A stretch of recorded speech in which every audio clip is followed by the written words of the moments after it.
Vân và Quốc Thuận. xin chào mừng quý vị đã đến với chương trình Vợ chồng son. Thì hôm đó em cũng thất tình. Hạnh phúc mà trong đau đớn lắm chị ơi.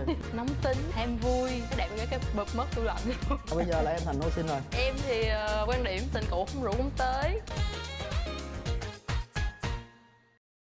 Ngay bây giờ thì xin mời quý vị hãy cùng dành một tràng pháo tay để đón chào cặp vợ chồng đầu tiên.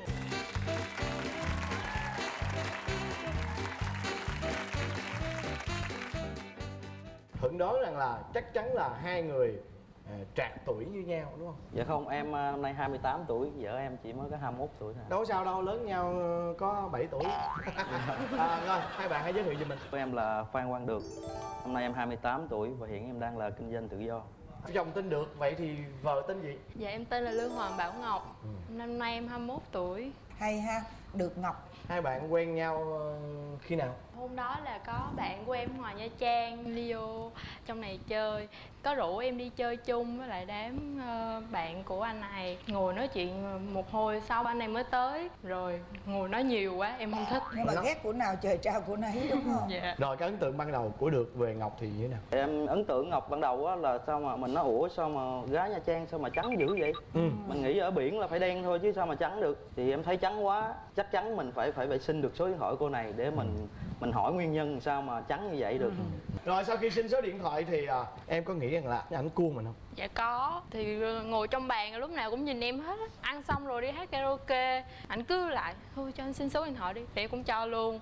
Cho thì thấy mấy ngày hôm sau thèm gọi điện thoại luôn. Có số điện thoại rồi sao không gọi? Thực sự là bữa đó em cũng hơi quá chén, mình cũng không nhớ được là cái số nào mình gọi nữa. Bẵng đi thời gian á thì vợ em gọi, giờ anh có rảnh không? Anh có thể chở em đi uống cà phê hoặc là đi dạo ở thành phố được không? Nhưng mà chị hỏi nè, tại sao mà em lại điện thoại cho ổng?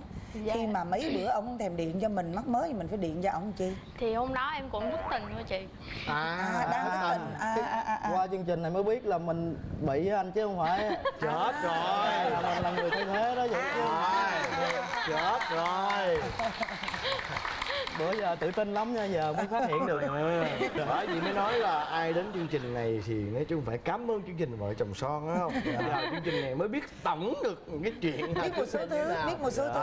Rồi cái lúc mà tìm hiểu nhau á thì ai là người tỏ tình? Sau một thời gian đi chơi với nhau mà em chả thấy nói gì hết, em mới nhắn tin kêu anh muốn giờ sao, anh mới nhắn tin lại sao là sao. Em mới nói là ủa chẳng lẽ bữa giờ đi chơi á anh cứ như vậy hoài hả? Thì anh mới nói là em tự hiểu đi.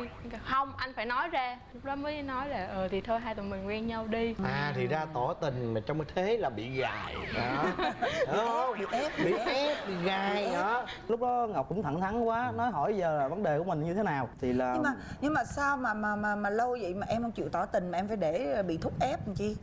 Hay là vướng mắc cái gì đó? Thực sự là em nghĩ là cần phải thời gian tìm hiểu nữa. Lúc đó vẫn chưa có hiểu hết được tính của Ngọc đó là cái nào phải dứt điểm cái nấy. Có nghĩa là quen hay không quen để biết, chứ không phải là cứ 50-50 là kiểu là bạn thôi. Sau khi Ngọc nói đó thì em nói nếu mà em đã hỏi sao rồi á thì bây giờ hai đứa mình quen nhau.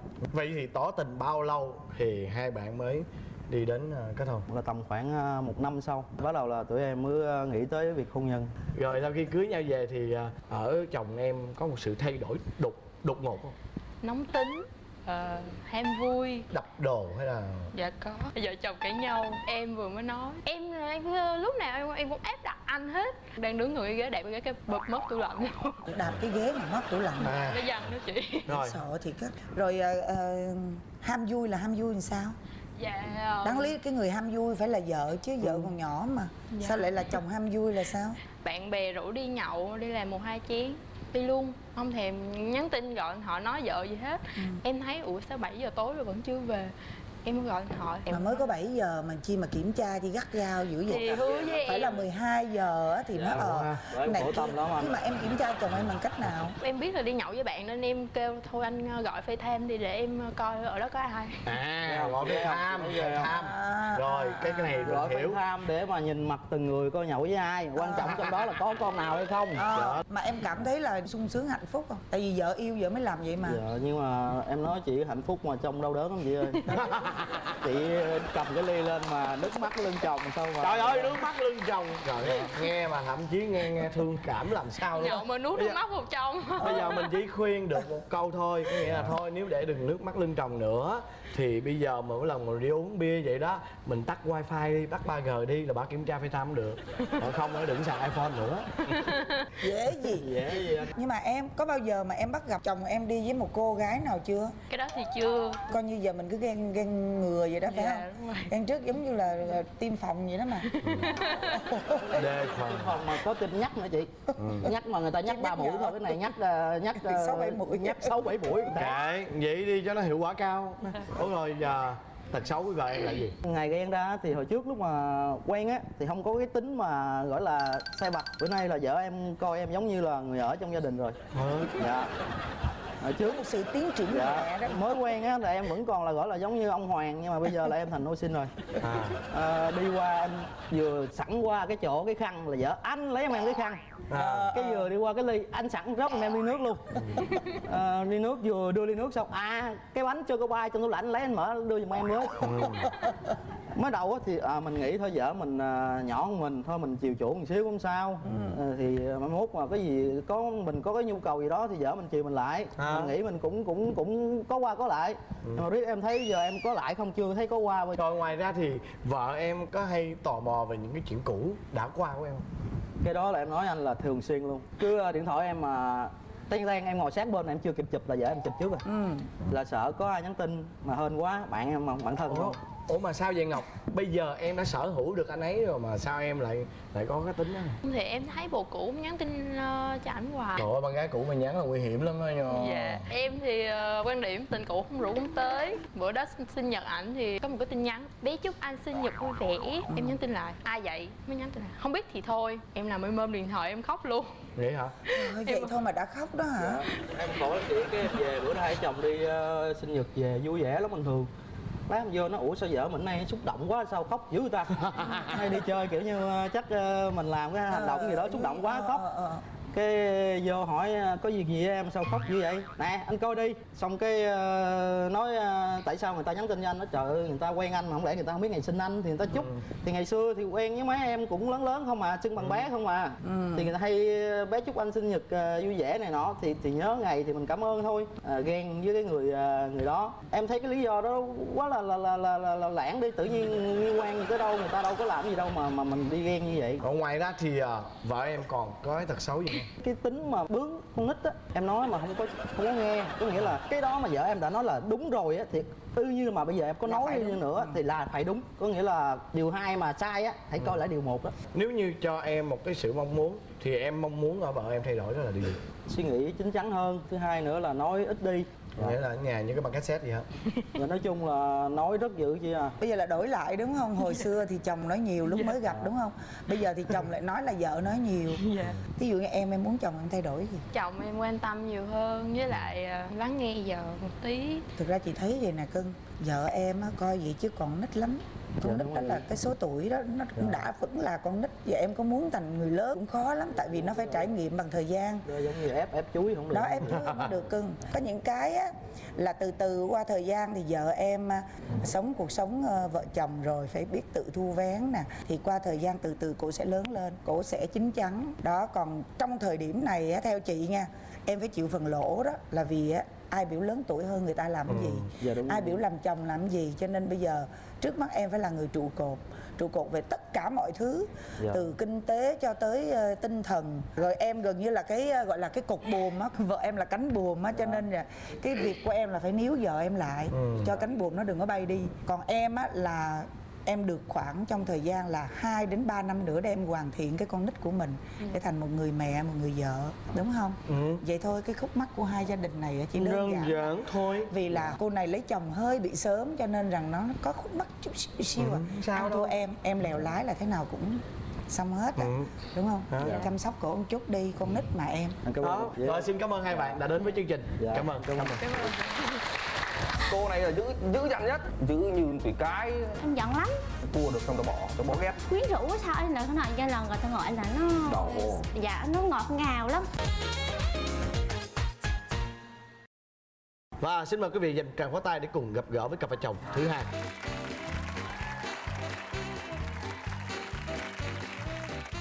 Mời hai bạn hãy giới thiệu về mình. Xin chào chị Hồng Vân, xin chào anh Quốc Thuận. Chào em. Tên là Nguyễn Thanh Tùng, năm nay em 33 tuổi ạ. Em tên là Trần Thị Thanh Phước. Năm nay em 29 tuổi.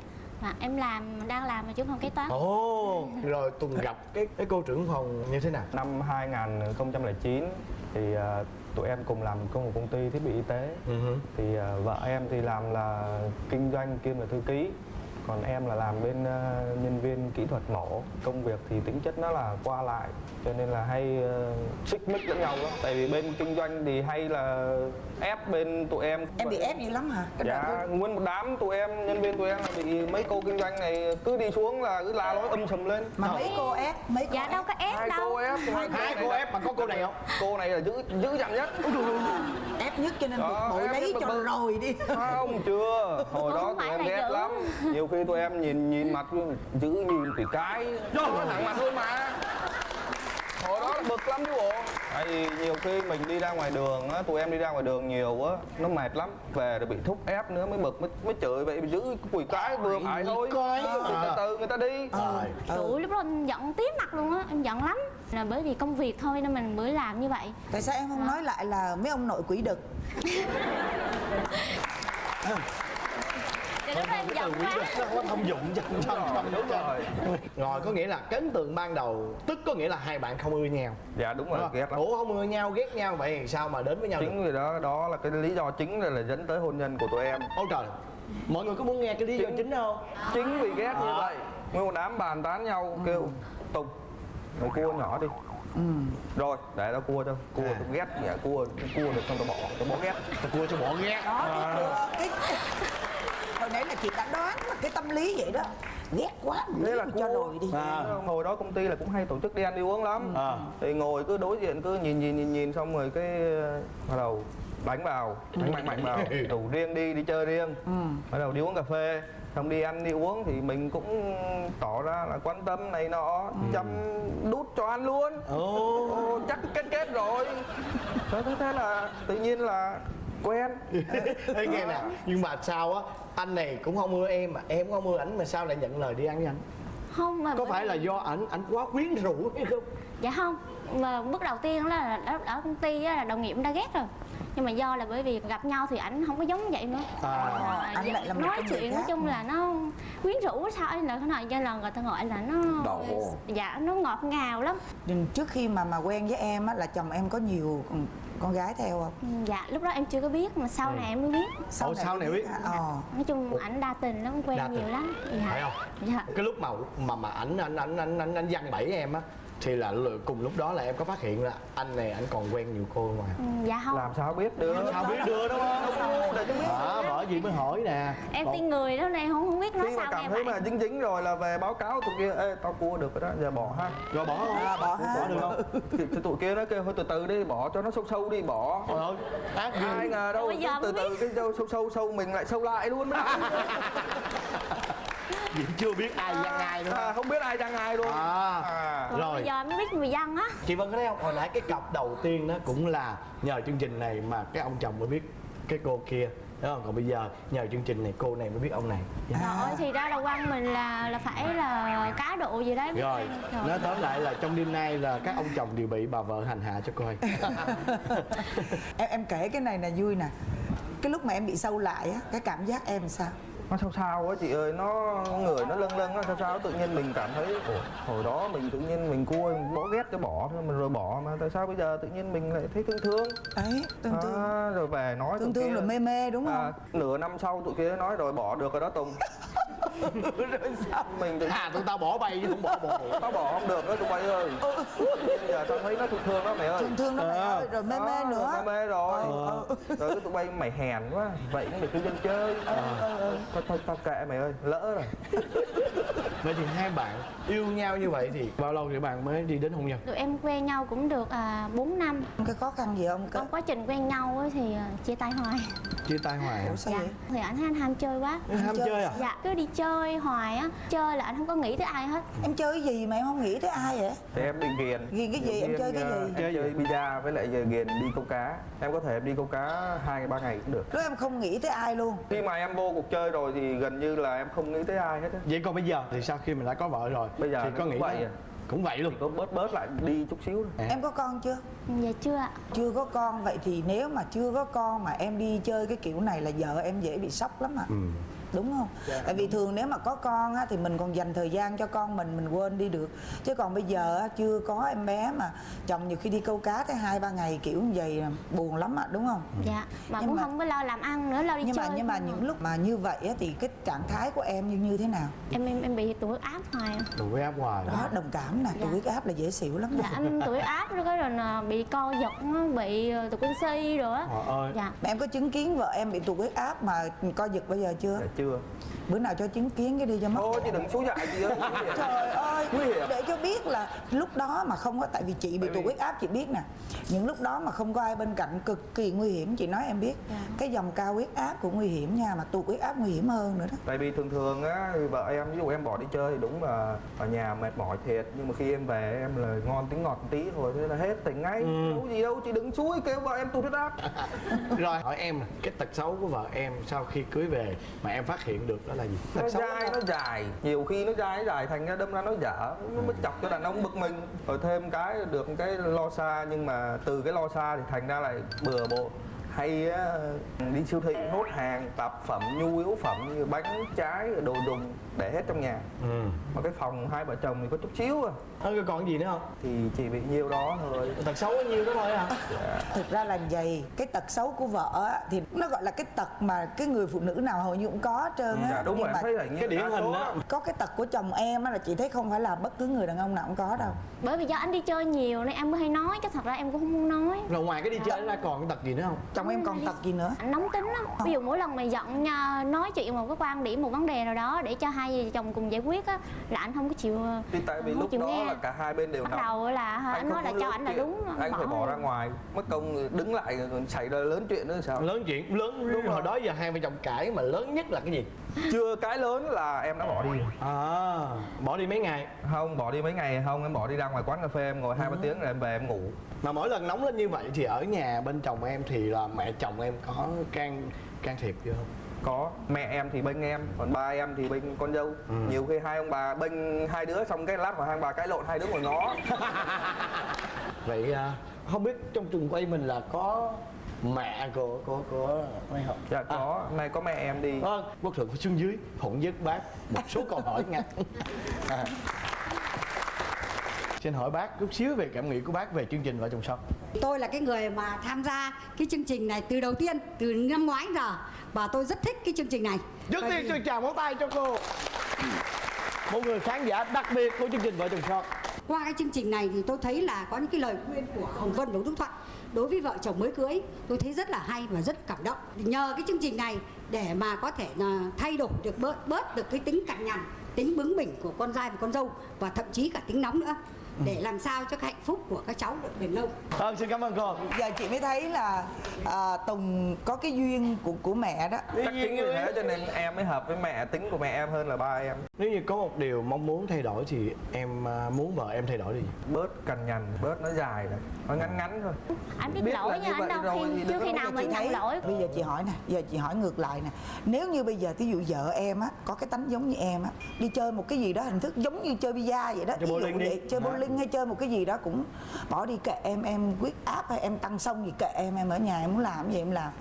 Rồi em Huyết áp thậm thì chí em em không bao gọi giờ điện em thoại, vợ anh đang bị tụt huyết áp, em nâng lên nâng xong giờ anh kệ luôn, thì em tính sao? Chỉ biết là lúc đó phải nhờ ba mẹ lo cho mình thôi. Một lần, nhưng mà nếu mà thường xuyên như vậy chừng mấy lần như vậy em cảm thấy sao? Em chưa bao giờ em nghĩ tới cái hoàn cảnh đó. Không phải nghĩ chứ. Chưa bao giờ nghĩ, chưa bao giờ gặp đúng không? Dạ. Nhưng mà em có biết là vợ em gặp thường xuyên vậy á, thì em có bao giờ em đặt cái trường hợp Chính vì vậy cảm nhiều xúc khi của mình vào vợ thì em sẽ biết, thấy như thế em nào? đã từng đặt trường hợp em vào vô vợ rồi, em biết như vậy. Nhưng mà khi em chơi thì em không biết tới ai. Nhưng mà khi em chơi xong rồi á, thì lại em về em lại bù đắp, em thương vợ nhiều hơn. Em mà Bây giờ chị tức quá để chị phải truy cho cùng. Bây giờ vậy, nếu có một cái điều gì đó, một cái yếu tố nào đó để cho em sửa được cái đó thì nó sẽ là cái gì? Là con cái hay là một cái gì đó thay đổi của vợ để mà em sửa được cái điều đó? Tại vì thực ra nếu như chị mà ở trong tâm trạng của vợ em cũng đau khổ lắm. Thực sự chị rất là đau khổ nếu như mà chị gặp vào cái hoàn cảnh như vậy. sửa thì hơn 1 tháng nay em đã không đi chơi. Em đi làm về, em về nhà với vợ. Bởi vì em còn về sớm, em còn ra công ty cũ của vợ, em đón vợ về. Thì em đang sửa dần dần. Đúng. Như vậy có nghĩa là không phải là bất khả thi để mà không sửa được, đúng không? Không phải là do bị ép mà do cái tâm của em tự nguyện em làm điều đó. Dạ đúng rồi, tâm em tự nguyện chứ không ai ép được em. Từ xưa nhưng không ai ép được em mấy chuyện đó. Em có thấy là 1 tháng nay là em cảm thấy thoải mái hơn không? Đỡ tụt huyết áp hơn không nếu như chồng em Dạ tiếp tục như vậy? cũng chưa lắm. Đương nhiên là mới 1 em tháng cứ thì nghĩ chưa đủ là để nhiều. lúc là nghĩ đi không đi chơi là phải có một cái nguyên nhân, cái yếu tố gì đó mà không đi chơi, chẳng hạn như là hết tiền chẳng hạn. Em nghĩ là vấn đề đi chơi thì em khó mà thể tin ảnh là anh không đi chơi nữa. Bây giờ vậy nè, sau cái chương trình này á, em nên để một cái lần nữa, một cái cơ hội nữa để mà cho chồng em chứng tỏ rằng á, là chồng em tự thay đổi. Nãy chồng em đã nói một cái câu mà chị tin là cái điều đó là đúng đó, có nghĩa là không ai ép được chồng em hết, chỉ tự chồng em làm thôi. Vì nhiều khi đó cái đó nó là một cái bản tính đặc biệt của từng người nữa. Thì bây giờ nếu như chồng em đã nói được cái câu là tự em chứ không ai ép được em, mà chị tin là chồng em đang làm cái điều mà từ trong cái trái tim của ảnh muốn làm. Và chị nghĩ rằng á, nếu như mà vợ chồng em có thêm một đứa con á, thì nó sẽ là một cái sự gắn kết và một cái sự mà thay đổi từ cả hai phía. Chị nghĩ rằng á, giữ mái ấm gia đình được hay không là do người phụ nữ, do người vợ hết. Mình biết chồng mình nóng tính, mình nên nhịn chồng mình một chút. Một điều nhịn 9 điều lành. Khi mà anh đang nóng quá thôi mình đừng nói nữa. Sau khi mà chồng em đã nói là sau đó chồng em bù đắp rất nhiều, trong lúc bù đắp em nói đi, em nói anh ơi thế này thế nọ thế kia, thì tụi em sẽ thấy nó nhẹ nhàng thoải mái lắm, đâu có gì. Nhiều khi người ta không nói bằng lời nhưng mà nhiều khi một cái hành động gì đó thì bây giờ hãy thể hiện cái hành động ở trên sân khấu này được không? Dạ được. Thử coi. Thể hiện. Hôn luôn đi, hôn luôn đi, chứ vuốt tóc không được đó. Rồi, xin cảm ơn hai bạn. Mẹ là người sung sướng nhất kìa. Và bây giờ là phần kiểm tra hữu ý và bốc thăm may mắn. Phần quà đầu tiên đó chính là Smart TV LED L5450 trải nghiệm giá trị đỉnh cao tại gia trị giá 30 triệu đồng. Và món quà thứ hai đó chính là một chiếc tủ lạnh Toshiba trị giá 20 triệu 950 ngàn đồng. Tủ lạnh Toshiba cho bạn trải nghiệm hoàn hảo trong từng phút giây của cuộc sống bay bổng cùng kiệt tác. Và món quà thứ ba đó chính là một bộ bếp ga âm kiến và một máy hút khói diệt khuẩn Kikwa. Kikwa thương hiệu của sự an toàn chất lượng hàng đầu, trị giá của bộ sản phẩm này là 4 triệu 500 ngàn đồng do công ty Mekong tài trợ. Và món quà thứ tư đó chính là miếng cước chùi nồi. Và bây giờ chúng ta sẽ đến phần kiểm tra hiểu ý nha. Rồi nghe cho kỹ câu hỏi nha. Câu hỏi là vợ của bạn đi giày size bao nhiêu? Rồi, xong chưa? Xong chưa? Mình quay qua đây. Rồi, nha. quay qua 1, 2, 3, size mấy? 38, 37. Rồi bây giờ Tùng Phước nè. 1, Quay 2, 3, 36, 36. Như vậy cặp vợ chồng Tùng Phước sẽ là cặp vợ chồng may mắn chọn một trong 4 màu sắc này. Hai chồng bạn chọn màu gì? 2, 3. Màu đỏ. Còn Được và Ngọc, hai chồng bạn chọn màu gì? 2, 3. Dạ màu vàng. Xin mời tất cả quý vị khán giả cùng đếm. 1, 2, 3. Nào, bây giờ là phần hồi hộp. Xin mời khán phòng cùng đếm. 1, 2, 3. Như vậy là chúng ta còn một phần quà mà hai cặp vợ chồng này không may mắn nhận được, đó chính là một tủ lạnh của Toshiba trị giá 20 triệu 950 ngàn đồng. Khán giả chúng ta sẽ có cơ hội trúng được phần quà này. Đơn giản lắm, chúng ta chỉ cần thực hiện các bước như sau. Bước thứ nhất đó chính là vào trang Facebook vợ chồng Son, like một cái, tức có nghĩa là thích một cái. Bước thứ hai đó chính là chúng ta like vào trang Facebook của Toshiba. Rồi bước thứ ba, chúng ta hãy form mẫu trả lời và gửi về địa chỉ email vợ chồng son amos.mcv.com.vn trong vòng 1 tuần kể từ khi chương trình phát sóng cho đến 22 giờ 30 phút tối chủ nhật tuần sau. Và câu hỏi của tuần này như sau. Cặp vợ chồng đầu tiên, chú rể hơn cô dâu mấy tuổi? A 5, B 6, C 7. Và có bao nhiêu khán giả trả lời đúng câu hỏi này cùng với quý vị? Trước khi chia tay chương trình thì Quốc Thuận cũng như chị Hồng Vân và đặc biệt là chương trình Vợ Chồng Son xin chúc mừng cặp vợ chồng Được Ngọc đã may mắn nhận được một sản phẩm của Toshiba, đó chính là một TV Smart LED trị giá 30 triệu đồng. Và không quên nói lời chúc mừng đến cặp vợ chồng Tùng và Phước đã may mắn nhận được miếng cước chùi nồi. Và chúng ta nhớ là mỗi tuần vào tối Chủ nhật lúc 22 giờ 30 phút chúng ta sẽ luôn luôn gặp nhau trong chương trình Vợ Chồng Son trên HTV7. Và trước khi nói lời chia tay thì xin mời quý vị hãy nhớ đừng chuyển kênh để chúng ta cùng bước vào chương trình 1001 chuyện của kênh truyền hình HTV7 ngày sau đây. Còn bây giờ xin nói lời tạm biệt.